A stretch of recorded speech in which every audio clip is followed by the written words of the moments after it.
She left me at the altar, but her dad became my unexpected best friend. So, everyone's got a worst day of their life story, right? Well, mine?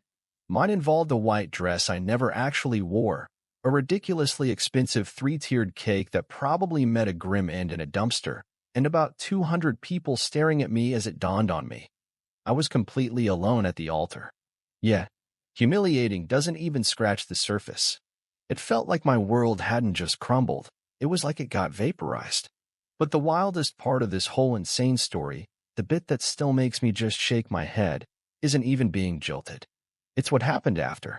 It's how the guy who was supposed to be my father-in-law, the father of the woman who basically sledgehammered my heart, became the most solid, unexpected best friend I've ever had. Sounds nuts, right? Trust me, I'm still living it, and it's easily the craziest, most genuinely heartwarming thing that's ever happened to me. Okay, let's back up a bit. To really get the sheer, soul-crushing horror of that altar moment, you need the backstory. Her name was Sarah, and for 3 solid years, Sarah was my world. We met in the most cliché way you can imagine, a blind date. Mutual friends swore we were perfect for each other. And you know what? For a good while, they were spot on. Sarah was just full of life, funny, driven. She had this laugh that could just take over a room, and man, I tried to hear that laugh every single day. Our relationship wasn't some crazy whirlwind romance. It was more like a slow build, brick by brick, made of shared dreams and silly inside jokes. We moved in together after a year, adopted a golden retriever named Max who was, let's say, lovably neurotic, and our weekends were spent hiking, checking out new restaurants, or just vegging on the couch, legs all tangled up, binge-watching something. It felt so real, so solid. I was absolutely convinced this was it. Endgame. The proposal happened on our 3rd anniversary. We were camping, under a sky packed with stars. It was simple, from the heart, and she said yes with tears in her eyes. The next year was just a blur of wedding planning. Now, I'm not usually a big fuss kind of guy, but Sarah had always dreamed of this big, traditional wedding. And honestly, seeing her so stoked, so into every tiny detail, it got me excited too. We spent ages agonizing over invitation fonts, cake flavors. Seriously, who knew there were that many shades of white for a tablecloth? And finding that perfect first dance song. Her parents, David and Carol, were, well, a bit of a mixed bag at first.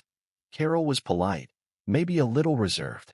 She loved Sarah fiercely, and I always felt like she was kind of sizing me up, making sure I was good enough. David, though, he was different. Warm, right from the start. He was a retired history teacher with this calm, thoughtful vibe, a quick wit, and an endless supply of stories. We clicked over a shared love for old movies and a surprisingly similar taste in obscure 70s rock. At family dinners, while Sarah and Carol were deep in wedding plans, David and I would often end up on the porch, drinking beers and solving the world's problems, or at least picking apart the latest political mess. He just had a way of making you feel heard, really understood. I genuinely liked the guy, respected him. I was actually excited to call him my father-in-law. He felt like a safe harbor in all the wedding planning chaos and the whole integrating into a new family thing. Those months leading up to the wedding were a crazy mix of excitement, stress, and just waiting for the day. We found the perfect venue, this beautiful old barn converted into an event space out in the countryside. Sarah's dress was top secret, obviously, but the way her eyes lit up when she talked about it told me everything. My tux was sharp, the rings were picked out, the RSVPs were all in. We'd even written our vows, these heartfelt promises of forever that now just feel like a really cruel joke. I remember the night before the wedding, I couldn't sleep. Not because I was nervous about getting married, but just pure, bouncing off the walls excitement. I was about to marry the woman I loved, with everyone we cared about there. I kept picturing her walking down the aisle, imagining our first dance, our whole future laid out, bright and awesome. Not a single doubt in my mind. Not one. If someone had told me then what was about to go down, I would have laughed right in their face. It was unthinkable. Impossible. But life, as I was about to find out in the most brutal way, has a terrifying knack for hitting you with the unthinkable when you least expect it. The last few weeks were a total whirlwind. Suit fittings, menu tastings, endless talks about flowers and who sits where. I remember David being especially great during this time. He was the calm in the storm of all that pre-wedding craziness. When Carol and Sarah would get stressed over some tiny detail, David would just shoot me this knowing look, a little smile, and then expertly steer the conversation to something calmer or crack a joke that would just cut the tension.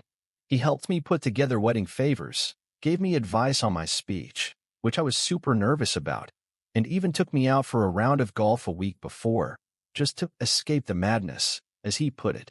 We talked about everything that day, except the wedding itself. We talked about life, books we'd read, his own marriage to Carol, the good and the bad. He spoke with such honesty and wisdom. I really felt a connection with him, almost like he was mentoring me.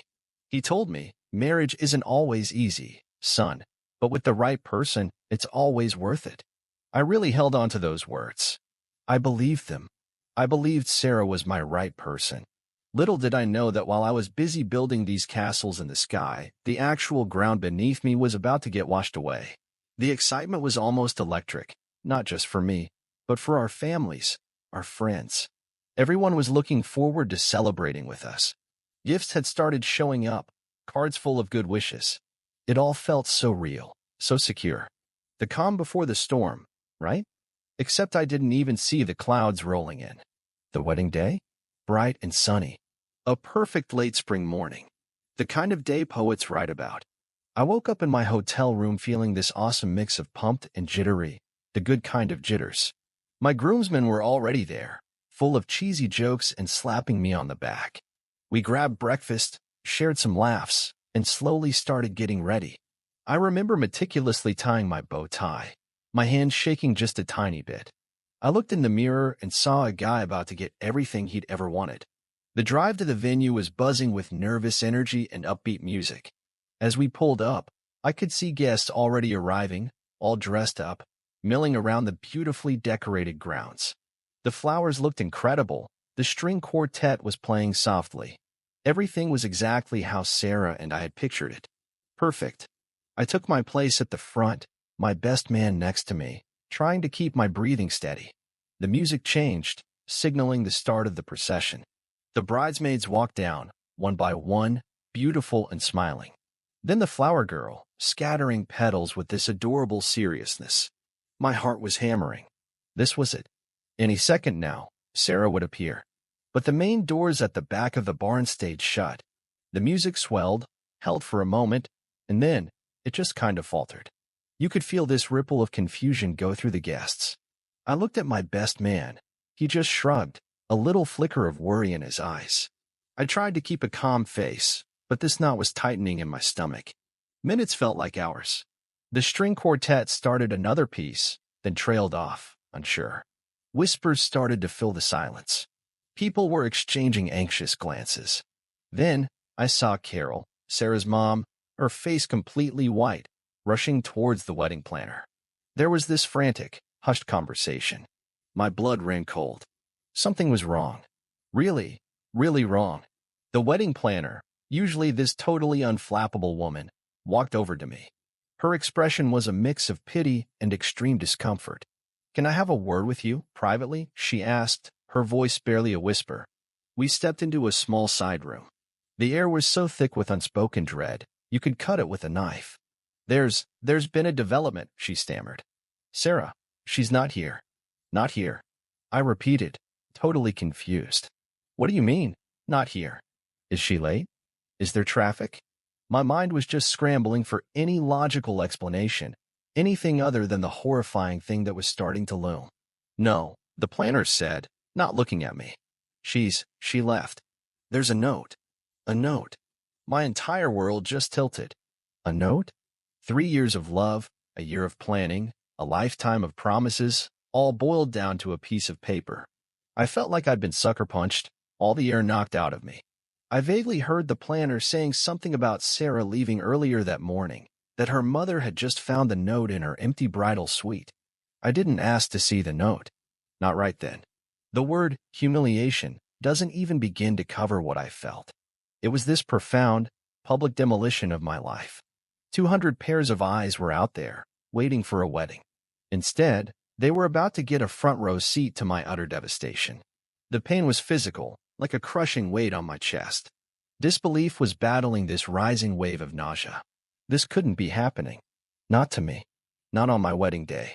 The next few minutes are a total blur. Someone, I think it was my best man, had the horrible job of telling our guests that the wedding was off. I remember the collective gasp, the shocked silence that followed. I couldn't face them. I just stood there in that little room, this meticulously chosen suit suddenly feeling like a clown costume. The joy, the anticipation, the love, it all just curdled into this toxic mix of shame, anger, and a grief so deep it felt like a part of me had actually died. I remember seeing David, Sarah's father, across the room. He was standing near the entrance, his shoulders slumped, his face etched with a pain that mirrored mine, and something else, a deep, profound sorrow and, I thought, shame. He looked utterly devastated. Our eyes met for just a second, and in that moment, I didn't see the father of the woman who had just destroyed me. I saw a man who was just as blindsided, just as heartbroken as I was. Then the weight of my own situation crashed back in, and I couldn't think about anyone else's pain but my own searing agony. Being left at the altar isn't just a breakup. It's a public spectacle of rejection, a wound inflicted in front of everyone you know. And I was the star of this horrifying show. The planner asked what I wanted to do. Did I want to leave through a back exit? Did I want her to handle everything? I couldn't even form words. My best man stepped in, bless him, and started making arrangements, shielding me from the immediate logistical nightmare. I just wanted to disappear, to evaporate. The vibrant flowers, the beautifully set tables, the joyous music from just moments before, it all seemed to mock me, a cruel stage set for my personal tragedy. The silence that fell after the announcement was deafening, more crushing than any noise. It was the sound of my future shattering. I don't remember how I got back to my hotel room. I think my brother drove me. The car ride was silent. What could anyone possibly say? Back in the sterile anonymity of the room, I tore off the bow tie, the jacket, feeling like I was shedding a skin that no longer fit. The reflection that stared back at me from the mirror was a stranger, pale, hollow-eyed, utterly broken. The man full of hope and excitement from that morning was gone, replaced by a ghost. The isolation was immediate and brutal. Even with my brother there, trying to offer quiet support, I felt completely alone in a way I'd never experienced before. The future I had so carefully planned, so eagerly looked forward to, had just vanished in an instant, leaving this gaping, terrifying void. The days that followed were just a thick, soupy fog of misery. I was on autopilot, basically a hollow shell going through the motions. The practical stuff was a nightmare. Canceling the honeymoon, dealing with vendors, returning gifts. Every single task was like a fresh stab of pain, a reminder of what I'd lost, of the public humiliation. Friends and family called, their voices full of pity and concern. I appreciated it, I really did, but mostly I just wanted to be left alone, to crawl into a hole and stay there. The world felt muted, like the color had been drained out of everything. Sleep wasn't much of an escape either. My dreams were haunted by Sarah, the wedding, those damned closed doors. I felt numb, devastated, and just so profoundly rejected. Sarah's note, which my best man eventually gave me, was short, impersonal, and just devastatingly vague. Full of cliches about needing to find herself, not being ready, not wanting to hurt me, but doing it in the most spectacular way possible. It offered no real explanation, no closure. Just this gaping wound where my heart used to be. Anger was fighting with this deep, aching sadness. How could she do this? How could she be so cruel, so cowardly? My own family was incredible, though. They rallied around me, protected me from the well-meaning but often nosy questions from distant relatives and acquaintances. My friends tried to distract me, dragging me out for movies I don't remember, for meals I couldn't taste. But the shame was always there, this heavy cloak I couldn't take off. Every sympathetic look felt like a spotlight on my failure. About a week after the non-wedding, I was holed up in my apartment, surrounded by packing boxes, Sarah's things, half-heartedly sorted, and takeout containers, when my phone rang. Unknown number. I almost ignored it. like I did with most calls back then, but something made me pick up. Hello. My voice was hoarse, like I hadn't used it in days. A hesitant pause. Then, it's David. David Miller. Sarah's father. My stomach just clenched. What could he possibly want? To apologize for her? To explain? A fresh wave of anger and hurt washed over me. I almost hung up. Listen, he said, his voice quiet, almost gentle. I know this is probably the last voice you want to hear right now. And I get that. But I just wanted to see how you're doing. His tone wasn't angry or defensive. It was just concerned. Genuinely concerned. It totally caught me off guard. I mumbled something non-committal, something about being fine, which was the biggest lie I'd told all week. No, you're not, he said, not unkindly. And you don't have to be. What Sarah did, there are no words. It was wrong. Terribly wrong. And I am so sorry for the pain she's caused you, for the humiliation. There was such sincerity in his voice. He wasn't making excuses for her. He was acknowledging my pain. It was the first time someone from her side had done that directly, without trying to soften it or explain away what she did. For the first time in days, a tiny sliver of something other than pure misery pierced through my fog. He wasn't treating me like an outsider, someone to be managed. He was speaking to me like he still cared. Thank you, I managed, surprised by how raw my own voice sounded. Listen, he went on, I know you're probably drowning in advice and people telling you what to do. I'm not going to do that. But I did want to offer, if you ever just need to talk, or yell, or just sit in silence with someone who understands, even a little, what you've been put through, my door is always open. No judgment. No agenda. I was stunned.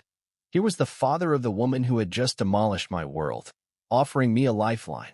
It was surreal. Part of me was suspicious. Was this some kind of trick? But his voice, the weariness and sadness in it that mirrored my own, felt too genuine. I appreciate that, David, I said, and I really meant it. More than you know. We talked for a few more minutes. He didn't mention Sarah beyond saying what she did was wrong. He asked about my family, if I was eating. Simple, normal things. It was a strangely normal conversation in the middle of a totally abnormal situation. When we hung up, I felt a tiny bit lighter. Not healed, not even close, but like I wasn't entirely alone in this specific kind of mess.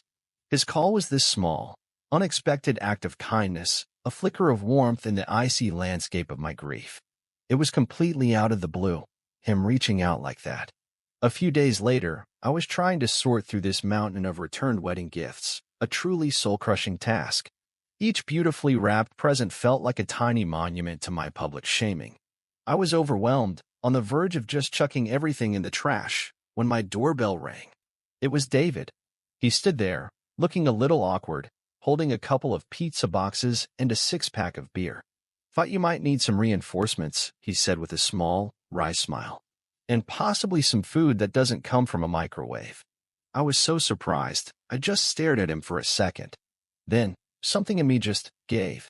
Not in a big dramatic way, but like a dam finally cracking. I stepped aside and let him in. For the next few hours, we didn't talk much about it.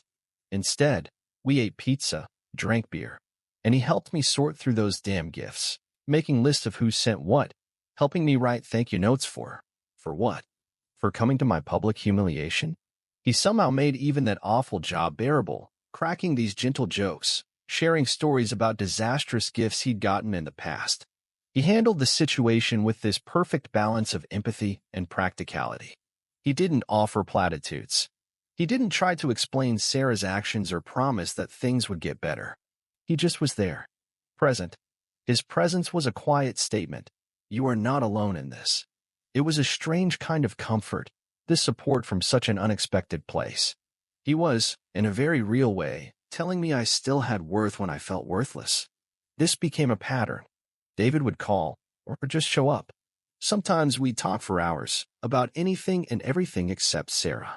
We talked about books, history, politics, sports. He'd tell me stories about his own life, his career, his travels. He listened to me vent, never offering solutions unless I asked, just listening patiently. Sometimes we wouldn't talk much at all. We'd go for a walk, or he'd help me with chores around my apartment, stuff that felt overwhelming in my depressed state. He helped me take down the wedding decorations I hadn't had the heart to touch, packed away the leftovers of a life that didn't exist anymore. It was an odd dynamic, for sure. My friends were baffled. You're hanging out with your ex-almost father-in-law?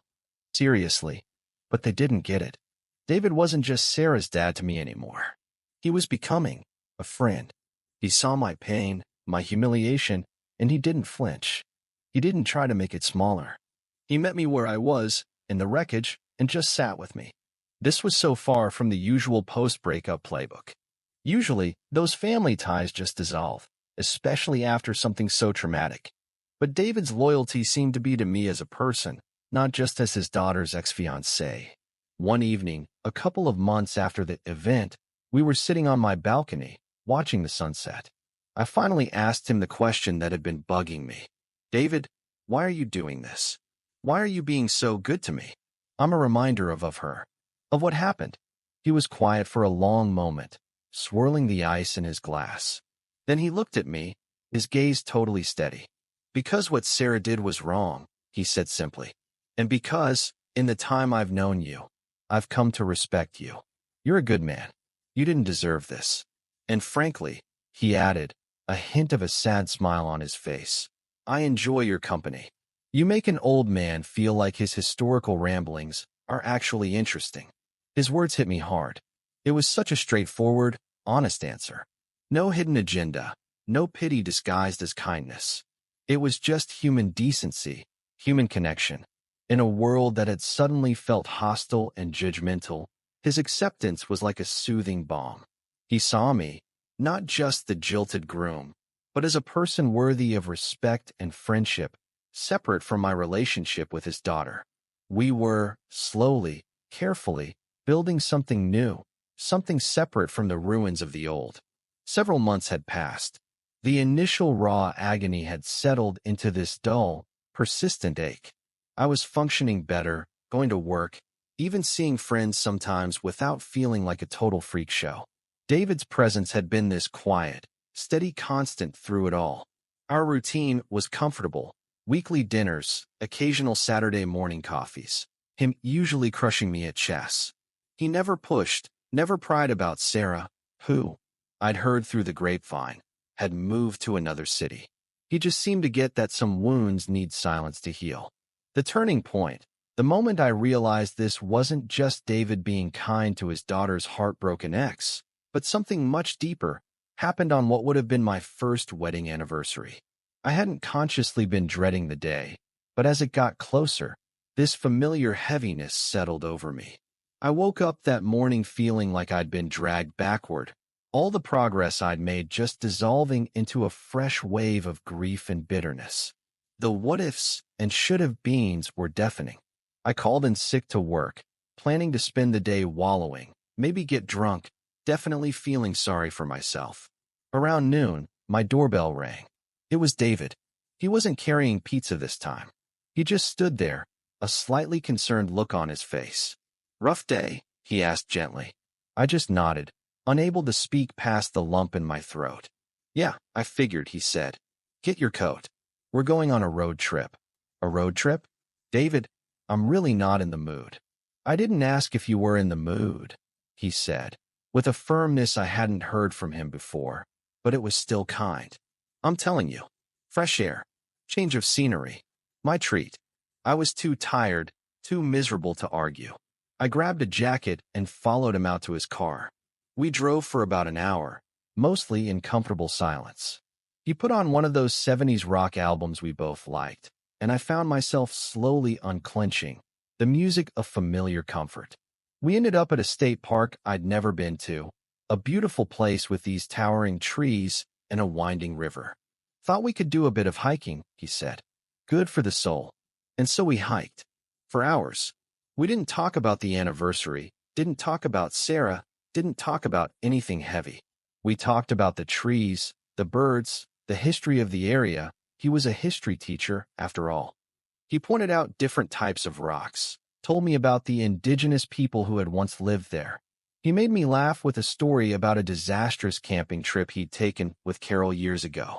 As we reached this scenic overlook, the late afternoon sun casting long shadows, we sat on a bench, just looking out at the view. The heavy weight I'd woken up with had noticeably lightened. The fresh air, the physical effort, David's quiet company, it had all worked some kind of magic. You know, I said, finally breaking the comfortable silence. I was planning on spending today feeling incredibly sorry for myself, probably getting drunk and replaying every bad decision I've ever made. David chuckled softly. There's always tomorrow for that, if you're really committed to it. I smiled, a genuine smile. Thanks for today, David. You didn't have to do this. He turned to me, his expression serious but kind. Look, what happened last year, it was a tragedy, a damn shame. And there's no magic wand to make the memory of it disappear. But it's a memory. It's not your life. Not anymore. You've got so much ahead of you. Then he said something that completely floored me. You know, when she left, a part of me felt like I'd lost a son, not just a future son-in-law. I'd genuinely come to care about you. And seeing you today, starting to look a bit more like your old self, it means a lot. His words were so unexpected, so profoundly heartfelt. He wasn't just offering sympathy, he was sharing his own sense of loss and his hope for my future. It was a moment of incredible vulnerability, of genuine connection. In that instant, I understood. This wasn't pity. This wasn't obligation. This was friendship. A real, deep, and incredibly unlikely friendship. He wasn't just my ex-fiancée's father. He was my friend. My best friend, in a way I hadn't had before. He had seen me at my absolute lowest, my most humiliated, and he hadn't run away. He'd stepped in. He'd stayed. He'd shown up. This was a bond forged in the ashes of a disaster, something new and strong and unexpectedly beautiful. I didn't know what to say. I just nodded, a lump in my throat, but this time it wasn't from sadness. It was from gratitude.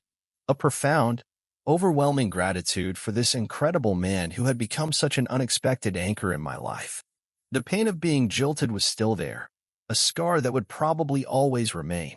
But in that moment, sitting on that bench, I realized that something good, something truly remarkable, had come out of all that heartache. The humiliation of being left at the altar was immense, but David's unwavering support had changed that story. This was the craziest, most heartwarming chapter of my life, and it was just beginning. We sat there for a while longer, not saying much, just appreciating the view and the quiet understanding that had settled between us.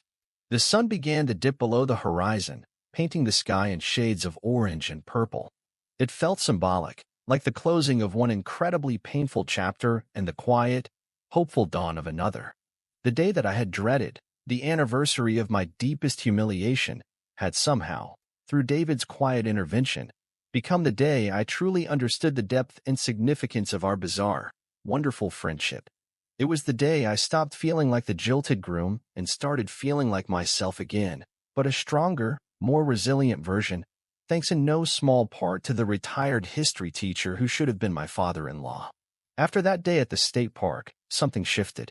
Not in a huge, dramatic way, but subtly. Our friendship, already pretty solid, felt even more cemented, more openly acknowledged by both of us. That ex-fiancée's father label, which had always kind of hovered in the back of my mind, finally just faded away. He was David, my friend. Our routine continued, but it felt lighter, easier. We still had our weekly dinners, but now they were often filled with more laughter. We started new traditions. We joined a pub quiz team. We were terrible, but we had an absolute blast. We went to baseball games, sharing hot dogs and complaining about the umpires. He taught me how to fly fish, a skill he'd been trying to teach Sarah for years with zero success. Turns out, I had a bit more patience for it. Or maybe I just enjoyed the quiet hours by the river with him. Of course, it wasn't always a cakewalk. There were awkward moments. Running into people we both knew, people who knew about the wedding disaster and looked at us with these totally confused expressions, that was always a bit weird. Some people just couldn't wrap their heads around our friendship. I got a few sideways comments from my friends, and I know David faced questions from his side too. Carol, Sarah's mom, stayed distant. She was polite when our paths occasionally crossed, but there was this undeniable coolness. I got it. Her loyalty was, understandably, with her daughter. It created a certain tension, a reminder of the complicated start to our friendship. David handled all of this with his usual quiet grace, never making me feel uncomfortable, never putting me in a spot where I felt I had to explain or defend our friendship. He was simply my friend, and that was that. We developed our own little language, our own inside jokes. He had this way of looking at me over the top of his glasses when I was being particularly dramatic or just plain dense, a silent signal that always made me laugh and kind of reset. I learned to read his moods too, the slight slump in his shoulders when he was tired, the extra twinkle in his eye when he was about to tell a particularly good story. He encouraged me to start dating again, gently at first, then with more pointed, but always funny, nudges. You're too good a cash to be sitting at home alphabetizing your spice rack, he'd say. And when I did eventually dip my toe back into the dating pool, he was the first person I'd call after a spectacularly bad date, always ready with a sympathetic ear and a wry comment that would put it all in perspective. He never compared anyone to Sarah, never brought her up unless I did. He was incredibly respectful of my healing process. There were times when the ghost of Sarah would inevitably pop up. A song on the radio, a place we used to go. In those moments, David wouldn't shy away. He'd let me talk, let me feel whatever I needed to feel, offering quiet support. He never tried to diminish what Sarah and I had, but he also gently reminded me that it was in the past. His ability to acknowledge the pain without letting it define our present was a pretty remarkable gift. One Christmas, about 2 years after the non-wedding, my own family was scattered, traveling for the holidays. I was expecting to spend it alone, resigned to a quiet day with Max, my dog. On Christmas Eve, David called. Carol and I are having a few people over for Christmas dinner tomorrow. Low-key, you should come. I hesitated. Spending Christmas with my ex-almost in-laws? It felt loaded. David, I don't know. Carol. Carol will be fine, he said, with a confidence that surprised me. She knows you're my friend. And frankly, she makes a mean roast turkey you don't want to miss. Besides, he added, his voice softening, no one should be alone on Christmas if they don't want to be. So, I went. It was a little awkward at first, mostly with Carol, but David was a master host, smoothing over any potential bumps. And he was right, Carol's turkey was incredible. Slowly, as the evening wore on, even Carol seemed to thaw a little. We talked, not about anything deep, but it was pleasant. By the end of the night, as I was leaving, she even gave me a small, almost shy smile and said, "It was nice seeing you." It was a small thing, but it felt huge. David just winked at me from across the room. This friendship with David wasn't just about him supporting me. It became a two-way street. He retired fully about a year or so after we became close, and he struggled a bit with the sudden lack of structure. I made sure to drag him out, to get him involved in new hobbies, to visit museums he'd always wanted to see but never had the time for. We volunteered at a local historical society together. His knowledge was invaluable, and my youthful energy, relatively speaking, was useful for the heavy lifting. We became a team. Our friendship taught me so much about resilience, about the unexpected ways life can surprise you. It showed me that family isn't always about blood or marriage. It can be about chosen connections, about loyalty and love that go beyond the usual definitions. David and I had built our own kind of family, a quirky, unconventional one, born from the ashes of what should have been. He showed me that even from the deepest humiliation, something incredibly positive could grow. He never replaced my own father, of course, but he became another father figure in my life, a mentor, a confidant, and, most importantly, a true friend. The craziest part is how normal it all started to feel. This man, who was so tied to the worst day of my life, had become one of the best parts of my life. Our bond was this quiet proof that human connection can bloom in the most unlikely places. He didn't just help me survive being left at the altar. He helped me thrive afterward. He taught me about forgiveness, not necessarily for Sarah, but for the situation, for my plans getting blown up, and about finding joy in unexpected places. Our friendship was, and still is, a constant, heartwarming reminder of that. Years have passed now since that insane day at the altar. The sharp edges of that memory have definitely softened, worn down by time and, in no small part, by David's steady, unwavering presence in my life. I did eventually meet someone new, someone truly wonderful, and David was one of the first people I introduced her to. He welcomed her with open arms and his usual warmth, hitting her with slightly embarrassing stories about me, much to my fake annoyance and her genuine amusement. When we eventually got married, a small, intimate ceremony this time, on a beach at sunset, David was there. Not as a father of the bride, but as one of my closest, most cherished friends, beaming from the front row. He even gave a short, incredibly moving toast that didn't leave a dry eye in the place. My relationship with Carol, Sarah's mom, eventually found a more comfortable spot. It's not the warm, easy friendship I have with David, but there's a mutual respect and understanding that has grown over time. She sees how much David values our friendship, and I think, in her own way, she appreciates that I didn't let what her daughter did completely sour me on their family. We can have a pleasant conversation now, a cup of coffee, without the ghost of the past taking up all the space in the room. As for Sarah, I heard she got married a few years ago. I felt a flicker of something, not pain, not anymore, but maybe a distant curiosity, a quiet nod to a chapter that's long been closed. I wish her no ill will. In a strange way, her devastating decision paved the way for one of the most meaningful relationships of my life. If she hadn't left me at that altar, I would have gained a wife, yes, but I might never have discovered the incredible friend I had in her father. Life has a funny way of rerouting you, often through painful detours, to places you never even imagined. This friendship with David, born from such an unlikely and painful start, has become one of the defining relationships of my adult life. It challenged every idea I had about breakups, loyalty, and family. He taught me that support can come from the most unexpected places, that kindness can bloom right next to great hurt. He stood by me when he had every reason to walk away, and in doing so, he didn't just help me heal, he helped me grow. He showed me what real integrity and unconditional friendship look like. Our bond is proof that human connections are complex, resilient, and often don't fit into neat little boxes.